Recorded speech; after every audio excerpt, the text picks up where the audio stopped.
Olá, a notícia está de volta com o Marcelo Freixo.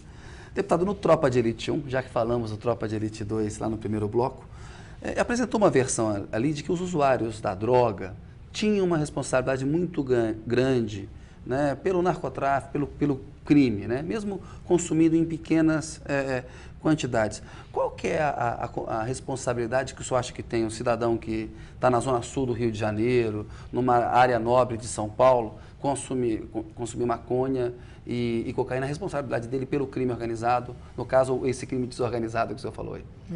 Olha, é claro que tem algum nível de responsabilidade, porque o consumo acaba alimentando, evidentemente, um mercado.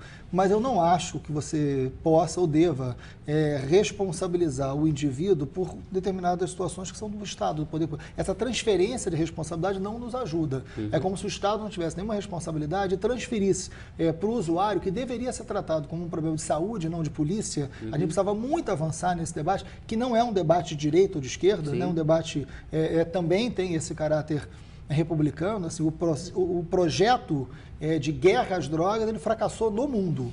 Isso não quer dizer que você tenha que estimular, quem tem uma pessoa drogada em casa sabe o drama que isso significa, que isso representa. Agora, o processo de guerra às drogas, ele fracassou, aumentou a violência e aumentou o consumo. Então, não adianta você pegar o que deveria ser responsabilidade do Estado, de estar aprofundando o debate, mudando as políticas que fracassaram ao longo de tanto tempo e jogar para cima do usuário toda essa responsabilidade, como se o Estado não as tivesse em primeiro plano. Você acha que legalizar eventualmente a maconha ajudaria a combater o narcotráfico ou não? Pioraria o problema? Sim.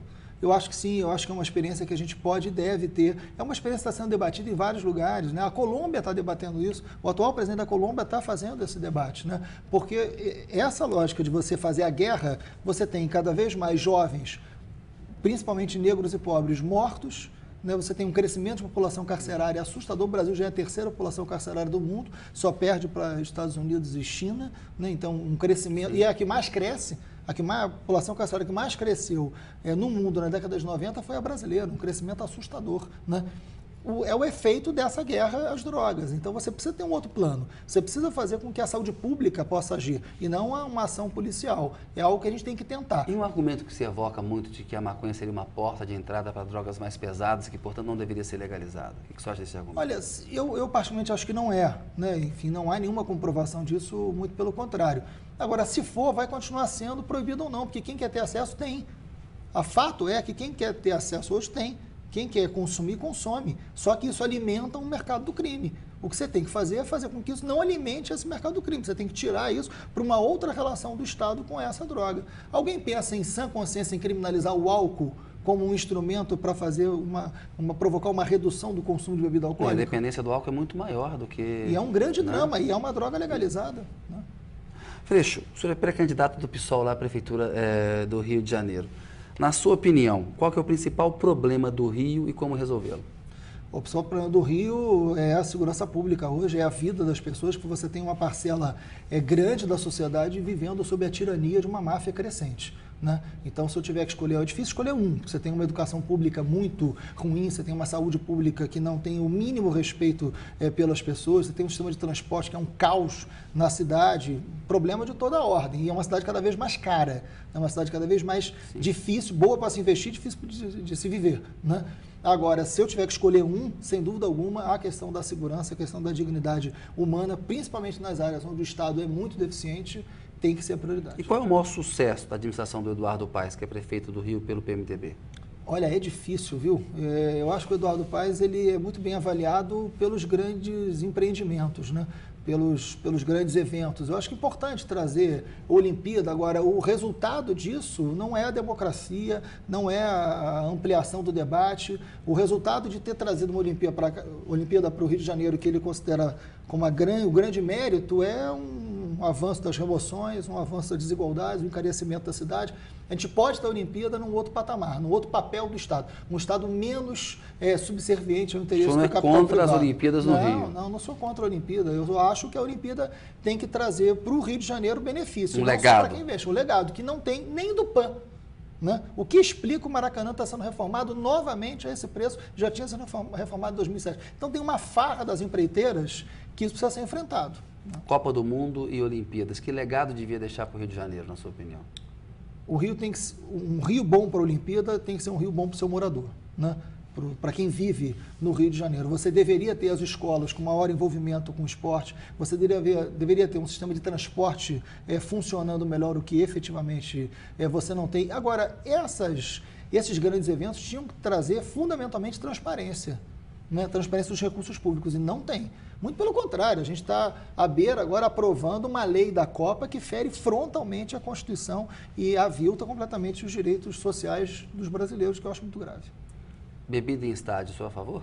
Não. Meia entrada... Meia entrada tem que ser... Por que vai acabar com a meia entrada? A FIFA está querendo colocar uma cota. Olha, para a FIFA, a Copa do Mundo é um grande negócio. Para o Brasil, eu tenho muita dúvida. Qual que é o maior fracasso da administração do Eduardo Paes? O avanço das milícias e a conivência do poder público com eles. Avanço da milícia depende muito dele? Depende muito dele, porque o principal braço econômico da milícia é o transporte alternativo, que a responsabilidade da regulamentação direta ali é do poder público. Sem contar os centros sociais, né? Sem contar os centros sociais que a prefeitura continua mantendo relações, e isso permitiu que muito miliciano, mesmo preso, continuasse tendo domínio territorial de vários lugares do Rio de Janeiro. Freixo, no início do ano a gente viu na região serrana do Rio, com as chuvas, gravíssimo, né? 10 mil pessoas fora de casa, muitas mortes. A cidade do Rio de Janeiro também sofre com isso. A sua cidade natal, Niterói, recentemente sofreu com isso. O que um prefeito do Rio de Janeiro pode fazer num mandato para haver uma melhora sensível nessa área, Freixo? Olha, você tem que discutir toda a política de moradia, né? Você tem que ter política pública de moradia, você não tem, né? Hoje você tem uma preocupação grande com das remoções, não pela qualidade de vida de quem está sendo removido ou por risco dessas pessoas, mas pelo interesse da especulação imobiliária. Você tem que inverter essa lógica. Você tem que Dá para fazer isso no mandato? Em um mandato é difícil, mas você pode começar. Você pode ter uma política de moradia pública, de interesse público, debatido amplamente com a cidade, né? Você precisa dar um outro... Isso é fundamental. Você precisa dar um outro papel às favelas. O Rio de Janeiro não existe sem suas favelas. A favela do Rio de Janeiro precisa ser protagonista de uma outra concepção de cidade. Isso é não só possível, como necessário. São mais de 1000 favelas, Kennedy, no Rio de Janeiro. Você não pode tratar as favelas com barreiras acústicas. Você não pode tratar as favelas com as remoções. Você tem que dar às favelas a dignidade que elas têm. Menos de 1% dos moradores de qualquer favela do Rio de Janeiro tem envolvimento com crime. Quem dera que fosse menos de 1% envolvimento com crime no Senado, no Congresso, no Parlamento onde eu trabalho. Quem dera que fosse de 1%. Por que as favelas têm que ser tratadas sempre como espaço do medo, né? O espaço da intolerância, o espaço da truculência? O Estado só aparece como os instrumentos de repressão. E isso precisa mudar. O poder público tem que olhar para a favela e ter uma outra concepção de cidade a partir do olhar sobre favela. Isso a gente está disposto a fazer. Falar um pouquinho das articulações eleitorais. Há um bastidor de que o senhor, né, um bastidor e até ações públicas, de que o senhor tem conversado com o Romário, do PSB, sobre uma eventual parceria para disputar a Prefeitura do Rio. Essa parceria seria em que posição? O senhor de vice, o Romário do seu vice? Ela é viável, ela não é viável? Não, eu tenho conversado com uma série de pessoas. Eu tenho conversado muito com o Gabeira, conversado com o Romário, conversado com outros. Eu estou conversando sobre a cidade, porque eu acho que o Rio precisa desse debate, o Rio precisa dessa conversa, mas nada em relação à aliança. O Romário pertence a um partido que é da base do Eduardo Paes, eu tenho um respeito muito grande. Então, a decisão que o PSB vai tomar, se vai ter candidatura própria, se a candidatura própria será, inclusive do próprio Romário, que é um bom nome para disputar a cidade, ou se eles vão apoiar o Eduardo Paes, cabe a eles, né? Eu estou debatendo com o Romário a cidade, fazendo um debate sobre a cidade, debatendo, nós temos muitos pontos em comum entre os dois mandatos, estou discutindo a cidade com o Gabeira e com outros militantes do PV, mas não aliança. O PV parece que vai lançar candidato próprio, isso saiu na mídia essa semana. Não é um debate de alianças com vice, isso não está sendo feito nesse momento e provavelmente isso vai acontecer no ano que vem. Mas são conversas sobre a cidade, por enquanto. Não acaba sendo uma aventura, uma candidatura por um partido pequeno, Freixo? Olha, não deixa de ser, mas é necessário, né? Porque se o pessoal não entra nessa disputa, eu acho que alguns temas importantes acabam ficando de fora desse momento tão importante, né? Então, o prefeito tem lá 18 partidos, depois ele vai ter que resolver como é que ele agrada os 18, né, com os cargos públicos. A gente não tem esse problema, a gente pode dizer tranquilamente que o secretariado de uma prefeitura do PSOL será político, mas será técnico, né, será